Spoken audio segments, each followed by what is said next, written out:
Hello YouTuber Woobers. It's Wednesday again, August something or other, 24 or something like that. So this is the transformer I have. I'm not getting up, so hopefully you can get a good look at what it is. So I've been through all the wires and I have it set up, and this wasn't the one I thought I had.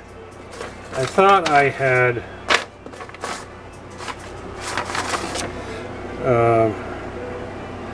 this one, and I didn't have this one because I actually, on the primary, I have 8 wires on the primary, and so 8 wires on the primary is this one.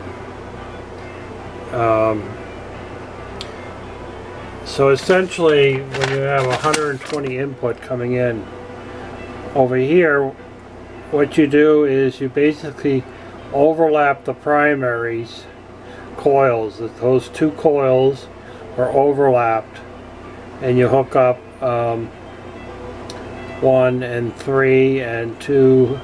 1 and 3 go together, and 2 and 4 go together. So the 2 coils are actually on top of each other, and then that produces a 220 split phase by taking those other 2 wires, the X2 and X3 together, and that's where your center tap is.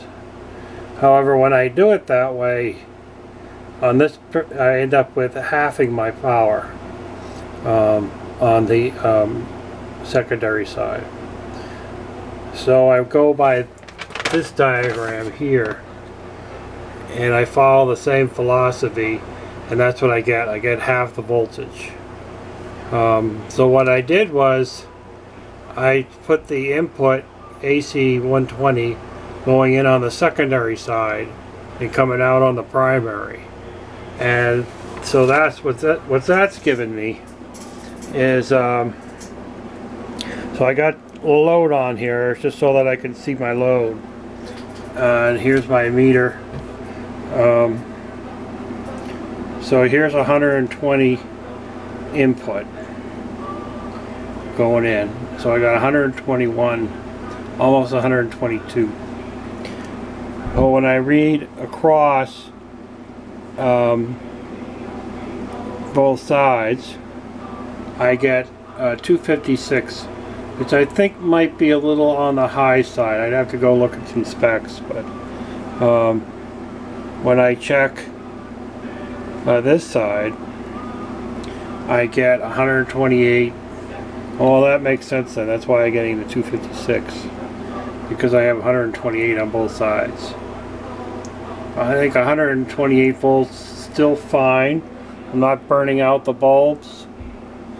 So, but I'm not sure about whether the 256 is too much, because it's usually 240. So I have to check my my specs for 220 things. The only thing running on it on the secondary panel is going to be the pump. So I'll have to check the specifications for the pump on seeing what it's at. So this would work for the PIP, I guess, because I'd have an input voltage going in of 230, and that would give me a split phase coming out of 230-ish, 120, 120. So if I were to still go with the PIP, which is the PIP I'd go for would be the 24 volt one, not the 28 volt one. So that would give me 25 watts, 2500 watts output. Right now I have the 3000 watt output, so it's another 500 watts. The only difference is I'd have to add on a battery charger to the system, which is totally which isn't out of my plans. It might I just haven't ordered it yet. If I order that, then I'm probably definitely not going with a PIP. But just thought I'd share. Anybody has any inputs, feel free to comment. Have a great day.